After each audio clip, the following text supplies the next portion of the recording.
Now we're going to move on to questions that people have sent in before the workshop because he couldn't be here. So, Yep. first one's from Ryan, and he's asking, do you have any tips on making a vocal performance sound emotionally engaging and authentic? And how do you approach a lack of emotional depth in vocals when recording? Um, well, I think that's really up to, uh,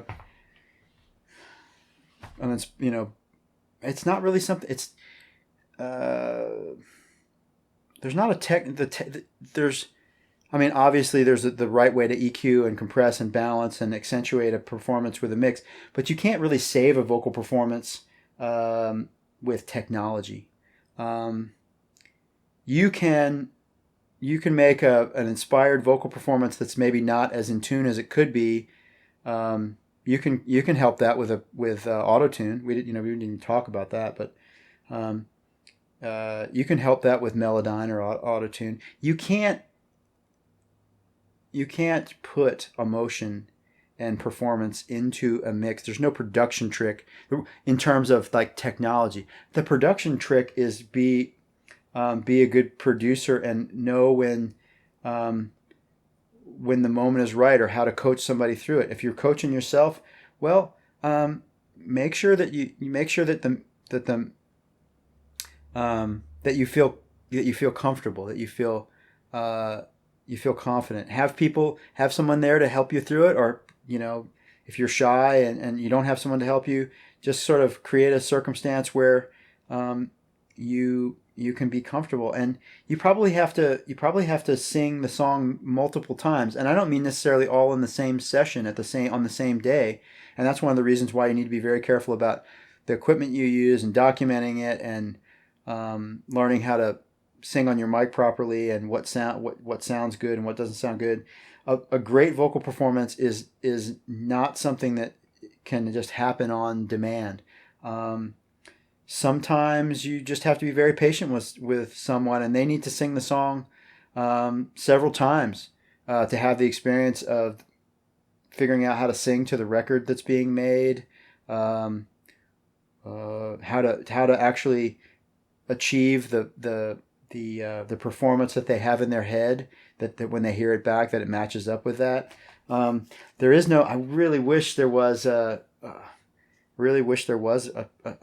good answer for that, but a great vocal performance is hard to capture if it just doesn't come out of the if it doesn't just automatically happen with the person. But if you don't make even a great singer comfortable and feel confident, um, uh, then they can't go to that vulnerable place and they can't really deliver. I mean, some people are just born performers and they can just switch it on and off. But most people you kind of have to encourage and help them get a good headphone balance, get the right effect for the right reverb, help them hear themselves in the right way, be encouraging, help them, point out where they need to make some improvements, have them listen to stuff with you. Sometimes you have to sing a song 3 or 4 times and make 3 or 4 different vocal comps of each performance, and then make a vocal comp of your vocal comps. Um, I like to start singing songs right from the beginning when we start recording, from uh, early on. I don't like to wait until the end to try and figure out how to get a singer to sing a vocal performance. Do it all. Do it in stages. Do it because maybe the first time you sing it, you might nail the bridge, or you might nail that second verse, and you need to sing the rest of the song. Well, that's fine, but you've captured the that one section in a great way. Or maybe you got the choruses and you need to redo the verses, or maybe you got 90% of the song, but there's a few lines that they didn't quite know how to sing well, or the pitch wasn't good enough. Um, just put as much effort as you can into coaching and supporting yourself. Uh, give yourself the opportunity to sing it and own it and learn it and develop your performance as you develop your record and your sound. Um, and just know that you can go back and revise it, and be smart about it. Be smart about your technical process so that you can repeat it, and that it doesn't sound like that your vocal performance sounds like a ransom note that was kind of all cut and pasted from different fonts and size fonts, different colors, and just like it just sounds like it doesn't sound real. Make sure that you're doing a good job recording it each and every time, and that every time that you're recording the song on a different day, that you've does the sound of my voice today sound like it's going to fit with what I already have, so that you can mix and match those things. There is no easy answer, and the vocal is one of the hardest things, and it really comes down to some very individual things. And when you're working with a vocalist, it comes down to communication and support and trust. And don't beat people up. Make people feel encouraged. That's what I got on that. All right, so now the next question. This is a general question that we've got from quite a few people, so we've collated it into one, which is, Yeah. what tips do you have at getting better at music theory, arrangement, and composing? Study the music you like. Write down the structures. Write down what instruments are happening in the arrangement. Uh, Make notes about the how much of a melody they're playing. Like, are they playing a counter melody? Are they playing part of the melody? Are they mirroring the top line melody? What sort of syncopation do they have? When are they in the arrangement? Um, I mean, most of that stuff can be done by listening to music and making notes. There's reading. It's. I've learned all these things by talking to other people about it. Um, Learned by doing, paying attention to what other people or how they're talking about a song. Um, uh, like composing in terms of like writing, you just kind of have to do it. Some people are uh, more more equipped than others with a natural talent, and some things come faster. Some people are great at lyrics and melodies, and others are good at playing instruments, and rhythmic things. Um, it's really just um, study the music you like. Study the music you like. Study music that maybe you don't love, but that has a good quality. Listen to a variety of music. Listen to different genres. Deci- Begin to evaluate and decipher what makes that particular song successful in its genre.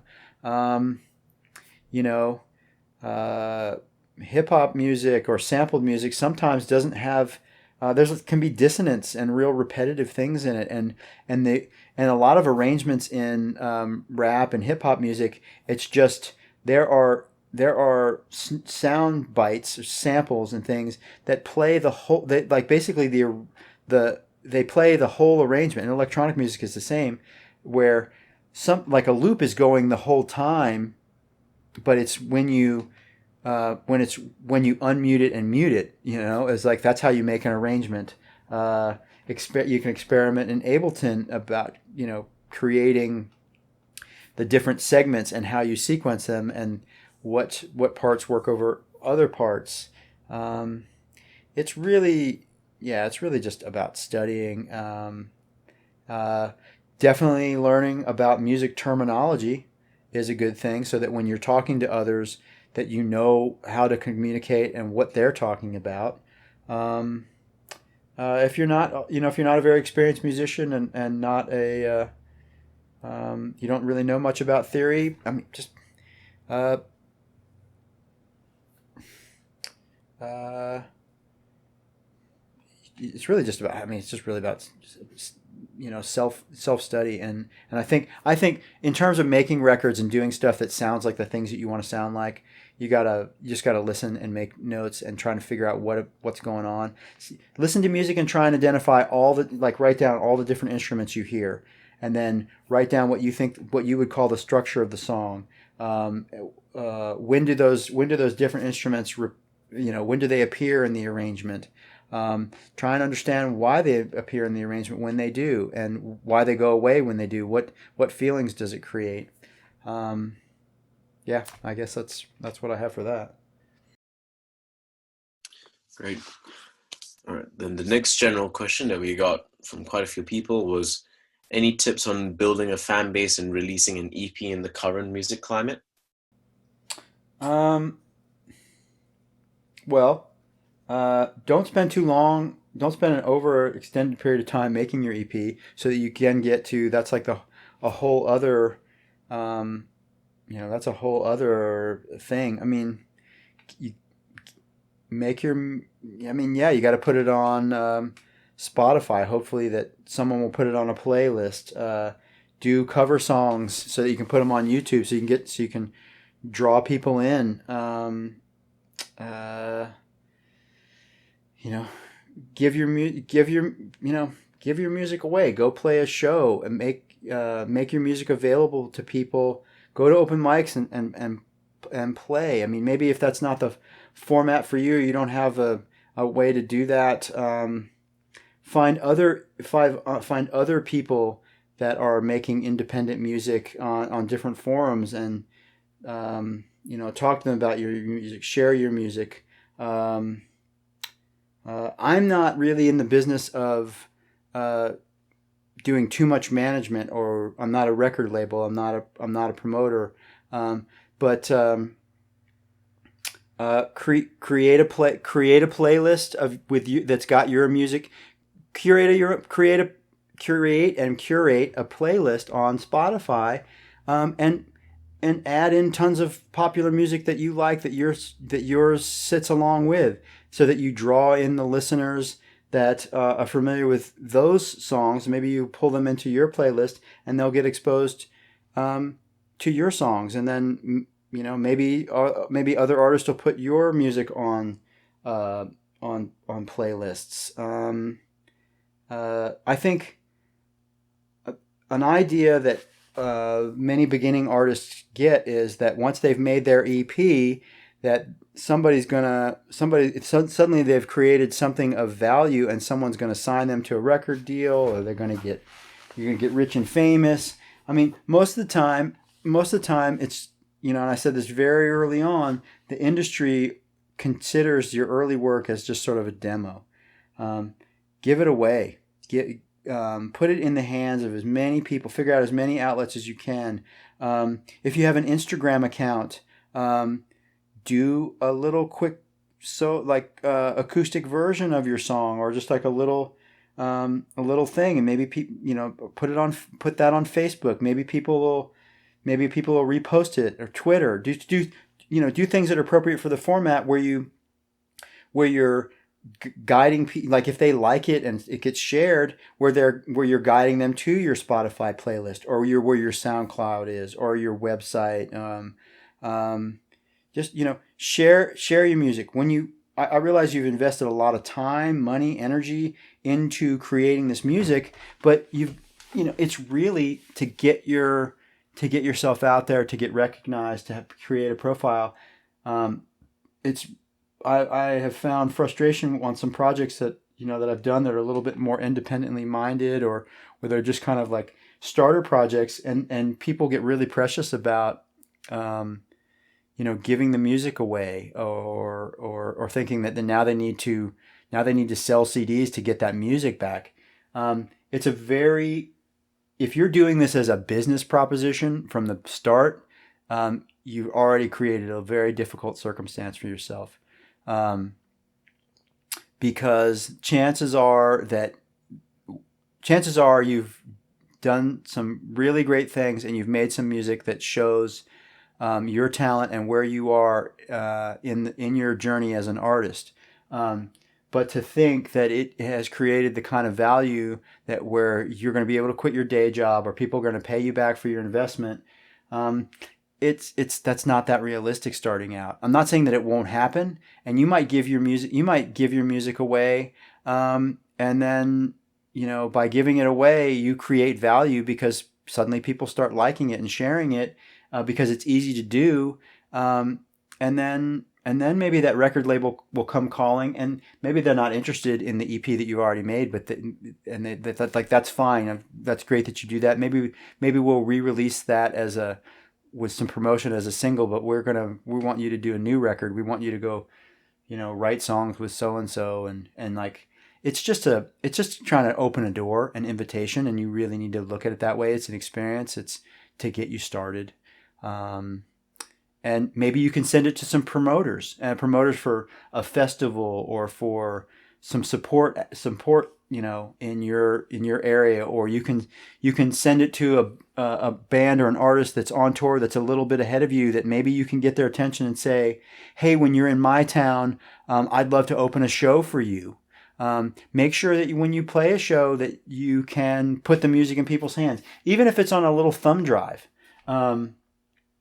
Make CDs. I mean, have little artwork. If you've got on a little thumb drive, maybe get some custom envelopes printed up that's got a little bit of your artwork on it that you have the thumb drive in, with you've got a card in it so that you can more information about yourself, and with a photo, where to go for a website, or hey, thanks for listening. If I've got it, because you've got this, you can click on this link and I'll give you a song that's not on the thumb drive that nobody else has. I mean, there's all kinds of ways, but just realize that you spent all this time and all this energy making this recorded music, but that is only the beginning of the journey, and it's just an opportunity. It's a calling card. I hope for anyone and everyone that this will make you fulfilled and successful. But don't do this because you want to be rich and famous. Do this because you want to create art and have a musical expression. If you do this for the right reasons, it's not to say that you can't have goals of being famous and successful and earning a lot of money, but that's a really hard way to start out. It's you're trying to suddenly swim in water that's just way too deep and just way too vast for where you're at. You might be really talented and you might get yourself on a fast track, and if you've got undeniable material and you're an undeniable talent and you figure out how to pull it together quickly, chances are that the world will acknowledge that. People will join forces with you quickly and you will get on a fast track. Don't expect it. Don't put all your eggs in that basket. Just be realistic. And, I've said, a handful of good ways to kind of get out there and what to expect and what to do. And that's just the very beginning. Hopefully you can take those things and grow those into other ideas. Go to your local coffee shop and ask them if they'll play, if they kind of curate their own music. Maybe there's someone that you're friends with that will put it on the little playlist, or maybe they're interested in letting you set up in the corner one day and perform and give your music away. You got to be creative. You got to get yourself out there. No, the world is only going to work as hard as you do. So be prepared to be prepared for the long road, and do it for the right reasons, and hopefully that'll all work out for you. I really sincerely hope that. Great. The next general question is, any golden tips as a producer when you're working on someone else's EP, such as do's and don'ts when working with other artists? It's their art. Make sure that you're supporting their vision. You're there as a co-creator. Don't be too domineering. Gain trust. Demonstrate a willingness to work on the artist's behalf.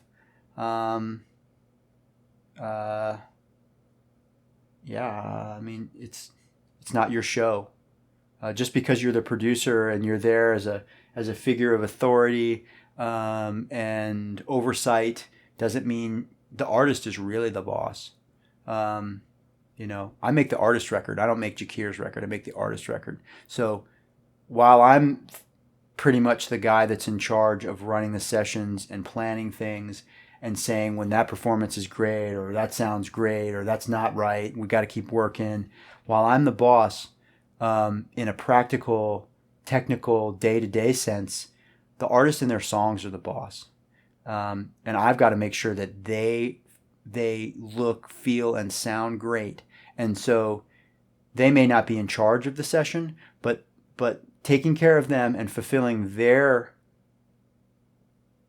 goals as an artist, and their aesthetic, and making sure that they are represented, not me, is what it comes down to. And so you just got to keep those things in mind. I have had the privilege and pleasure of working with a lot of different artists, and I honestly don't think that if you were to listen to a bunch of my records side by side, that you'd think that, oh, he only does things one way. He's got one sound. I mean, if I only had that, if I'm not interested in being that person. I'm not interested in. I'm an artist, and I think you will listen to those records and you will feel like, oh wow, I really feel like I'm hearing the artist. This feels like the artist record. It feels unique to them. It feels like special.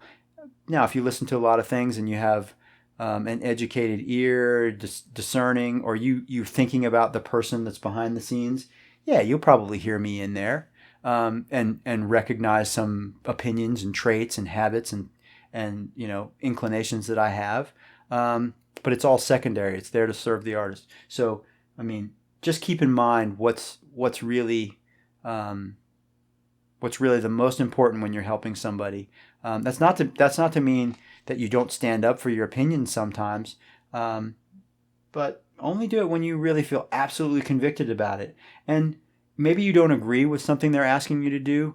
Do it anyways, because sometimes you might be wrong, or you both might come to a different conclusion or find the middle ground by going with them, and seeing through their vision. And when you build that trust and demonstrate a willingness to work on their behalf and really put them first, when you put your foot down about something, and they trust you and you've demonstrated that you're willing to work for them, they'll listen to you. They'll go with you. They'll trust you.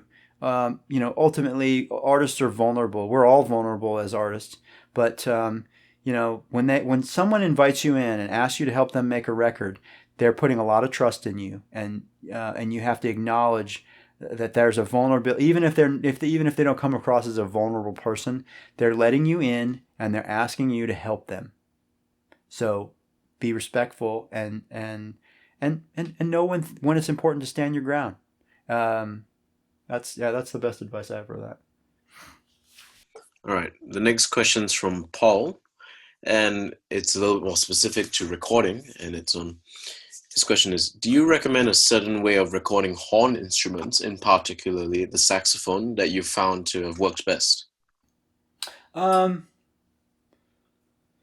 Yeah, I mean, a larger diaphragm microphone, sometimes a condenser, sometimes a dynamic. I mean, you can use a small diaphragm condenser microphone, yeah, typically I would go for a large diaphragm condenser. Um, let's see, how could I? Most often, like with saxophone, like the instrument is shaped like this, and then has the horn and the bell here. Putting the microphone out in front of the bell, not too close, because the instrument moves around a bit when someone's playing. There's the noise from the actuating of the keys, and you don't want it too close. Sometimes in front of the bell is a nice sound. It's basically just like if you were standing just in front of the player. I mean, obviously you might not want to do that for long because it can be very loud, but generally that's the place to start. Sometimes it's nice to put it off to the side. Sometimes you mic it from farther away. It kind of depends on the part and how it's going to fit in. But this, but you kind of have to experiment. That's the place to start. You kind of have to experiment, and this is true of any instrument that you're going to record.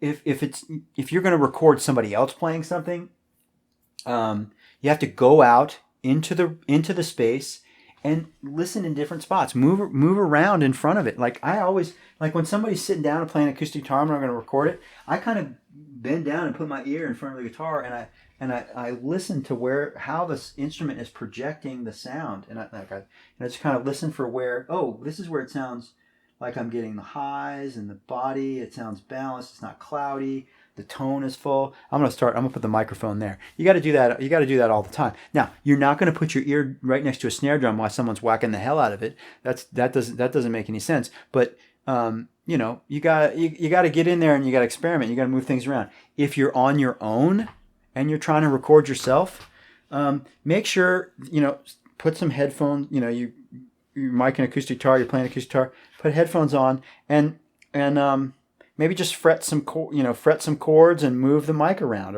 or just kind of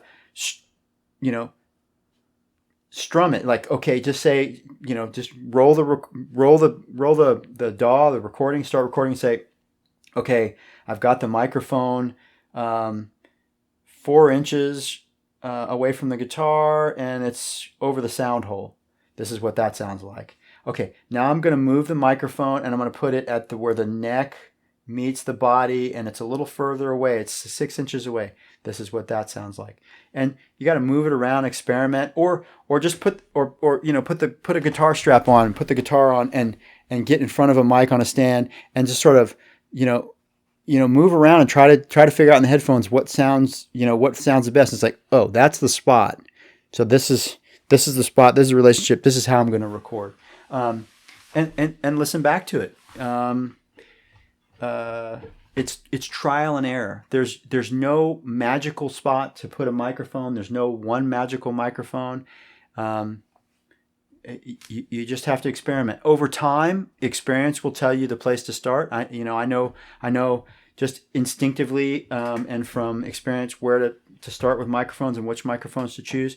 Most of you have some stuff to learn about that. So those are some ways to think about approaching it. Great. Now this question is from James, and it's him asking, what's your best tip for getting in the zone quickly? And do you have any tips on how to maximize your productivity and creativity? Get in the zone quickly. Don't be get rid of distraction. Be purposeful about the time that you're going to record.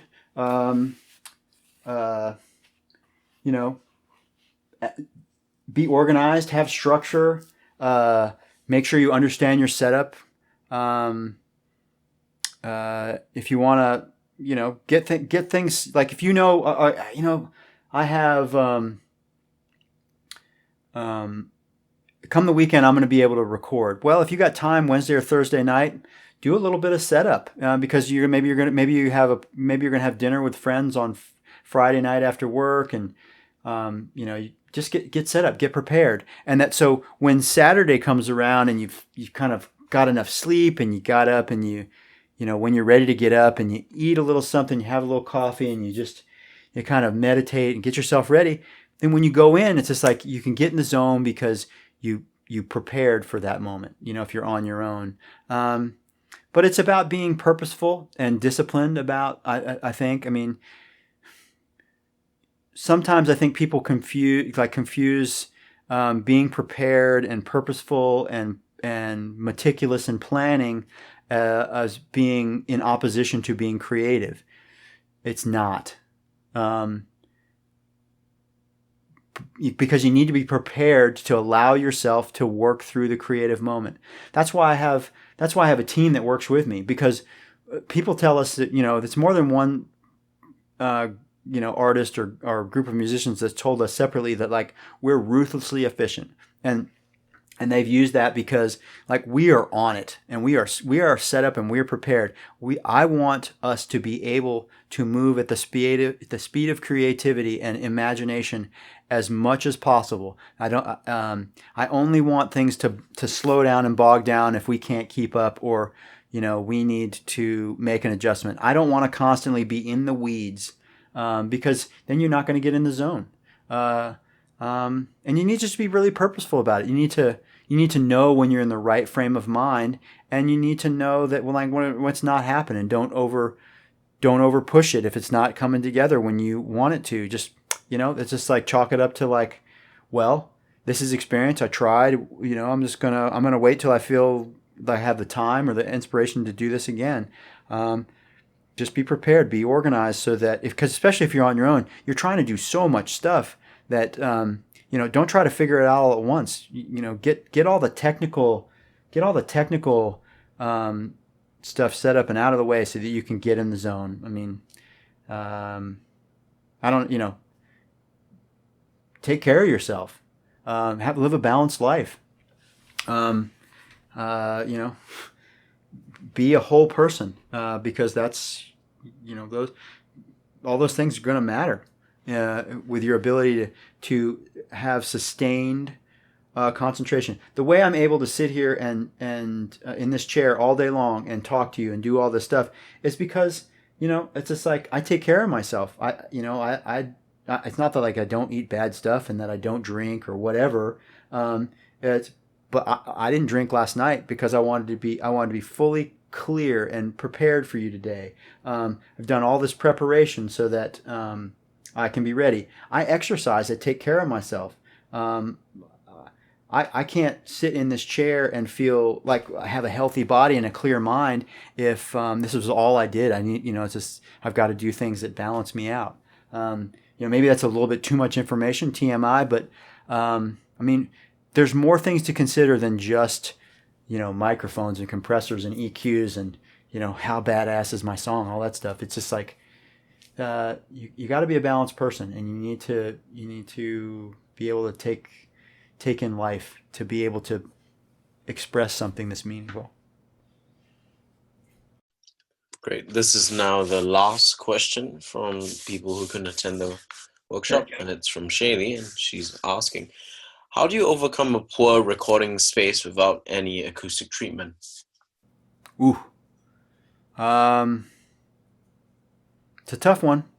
I mean, if that's your only option, wow, I don't mean.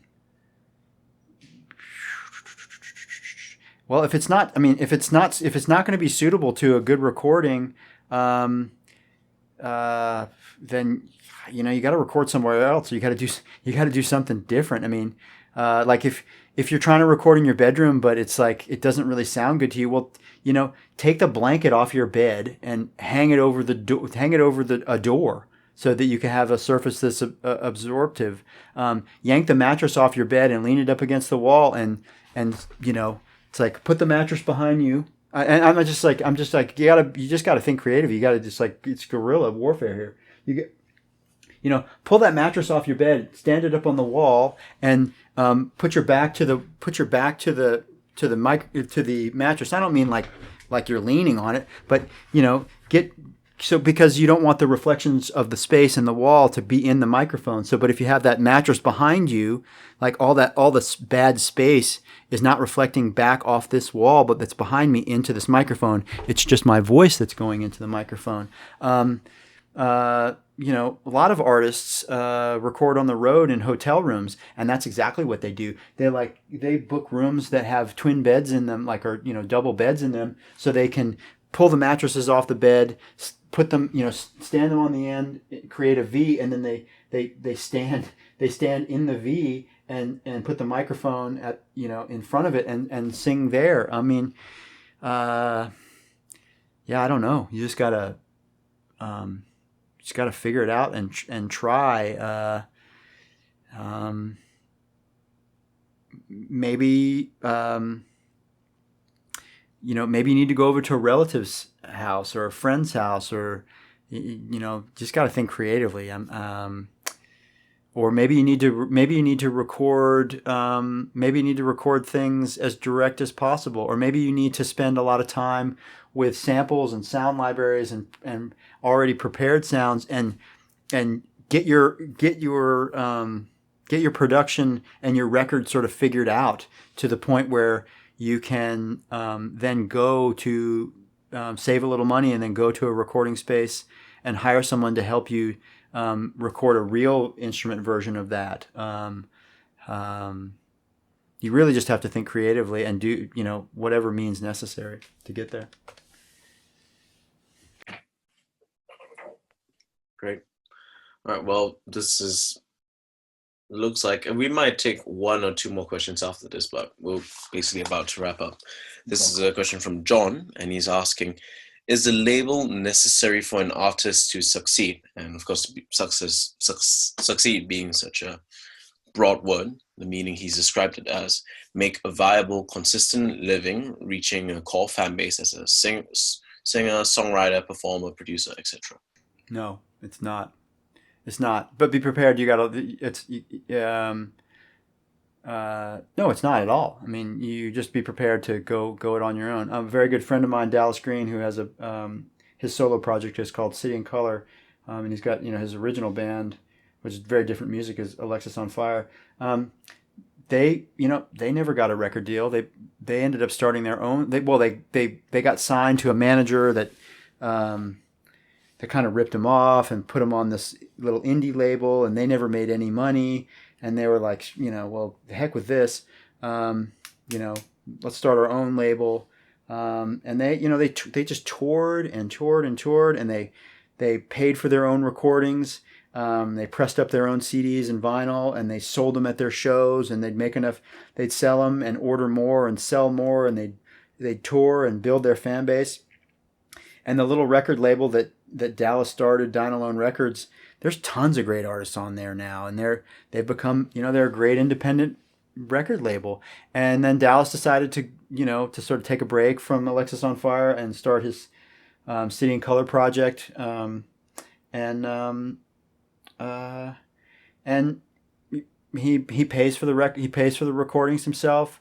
They put him out on the label, and yeah, I mean, it's totally possible. You just have to be willing to do the work and know where you need to go to build your audience, and you need to be able to give them music and keep them engaged. And don't play the same towns over and over again. You've got to keep things fresh. Don't tour. You certainly can. There are tons and tons of successful artists that have never had successful records or been signed to record labels. There's a great deal of them. And some of them become popular and successful later in their career, or maybe they've been doing it on their own for a handful of records, and then suddenly a major label comes calling and like, gosh, we didn't get it in the beginning, but now we're ready to sort of like partner with you. You interested? And I mean, the band, the group Moon Taxi, they have remained largely independent, and kind of put records out in with BMG or different partnerships, but they've never been signed to a major label. And I think it's their fifth record now. They have been a band and touring and performing for 10 years. And they have had success along the way. They've been building a fan base, and they've had a lot of devoted followers, to where they can play New Year's Eve shows for a couple 100,000 folks. They do college gigs and one-off gigs. And they have paid their way. They make a living doing that, but they go and play a lot of shows, and they sell their music as they can. But on this last record, they have a hit now, and they have really blown up. But they earned it. They stayed the course. And I think if they hadn't had this bigger hit that they had most recently, I think they would have kept growing their fan base and would have kept working professionally as a band. And because at a certain point, it's not like you got to tour 365 days a year. It's like if you can do 100 to 200 shows a year, I mean, that's a lot. That's a lot, but you can make a very good living doing that. You can maybe make more money going that route and owning everything yourself than actually signing to a major label. What are your thoughts about going to college to study music production? Is it necessary? Is it a good idea? Or is it just a waste of money? And what do you think are the best ways to learn? The best way to learn is by doing.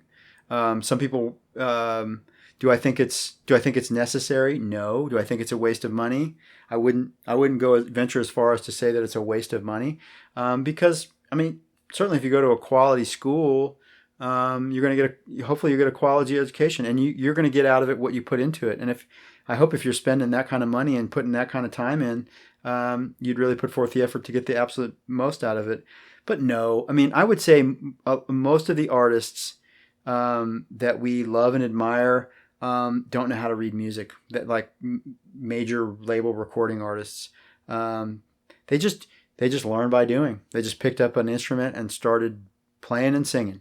Um, and while music theory is important and it can be learned along the way, you don't have to go to college to do it. You don't have to spend 4 years in a school to have someone teach you that or tell you that you're now qualified. Um, but that's all individual. I mean, that's completely individual. Like if you want to be a classically trained musician, yeah, you're going to probably need to go to school. If you want to conduct an orchestra or write musical scores, yeah, I mean, maybe that's a, to be a conductor, probably to write a score. No, I mean, there's lots of people that can do that don't have formal training. They just kind of figure out how to do it. I mean, the thing is you can pull up a string patch sound if you can, work a keyboard like a piano type keyboard, um, and pick out the notes and play the parts bit by bit and build it. And then there's tons of programs that'll spit out the sheet music for it. All you have to do is be able to hear it and imagine it and figure out a way to kind of get it down, so that you can transfer it to someone else that plays that instrument. Um, it's it's totally up to the individual. I don't think it's a waste of money. I wouldn't recommend it as the place to start because you're spending a lot of money and a lot of time to do something that most people learn just by doing and just getting involved and um, picking up the um, just picking up it as they go. Just kind of get going, and get started. Um, we learn way more by actually doing something than we do like reading about it or someone telling us about it. We're almost at 9 hours here, and I've said a lot of stuff. I haven't repeated myself too much. I've given you a lot of information, and hopefully you've gotten a lot out of it. Um, but you're not going to make a great mix just because I gave you the six simple steps of like how to get a great mix. You're going to have to use that as a jumping off point and as a context to learn to mix. You're going to have to do it and get good at it. And you may do it differently than I told you to in the end, and you may come up with a better, different version of how to do it than what I've described. But you're not going to do that because someone told you a different way to do it versus what I told you. You're only going to do it by getting started and doing the work and learning. Um, we learn more from our mistakes and failures and misses and almosts than we do by our successes. I promise you that. When you become very successful and you reach huge plateaus, you almost lose your way for a second because everything is like you relax and everything feels great and everybody tells you how good you are, and you're awesome, but you kind of lose a little bit of that struggle. Um, just you learn by doing. And listen, this is it. We're gonna make that the last question, Chris. It's okay Yeah, if not. that's the last question. So if you want to continue talking about motivation and continue the same thread that you are for a little bit more, and then we can wrap up. I'm just gonna look at my notes real quick. I know I'm pretty fatigued. I don't know. I mean, I don't know what else I would. I don't know what else I would say. Um, we've kind of run out. While you look through your notes, Yeah.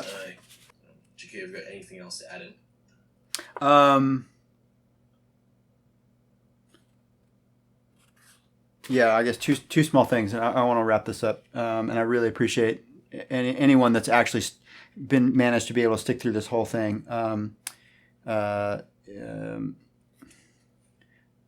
I'm really grateful for the opportunity to share all this stuff with you.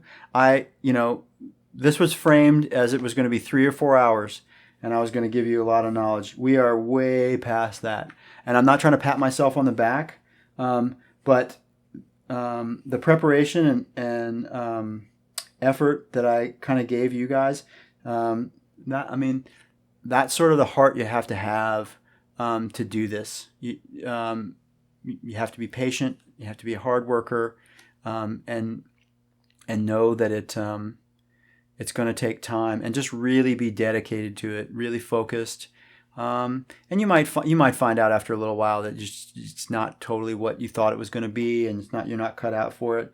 But give it time. I've many times along the way I felt like giving up and quitting because I was I had plateaued for a couple of years, or I didn't work for 3 or 4 months, or I was out of money, or I didn't like I didn't like the project that I was on, or just all kinds of different things, or just different things.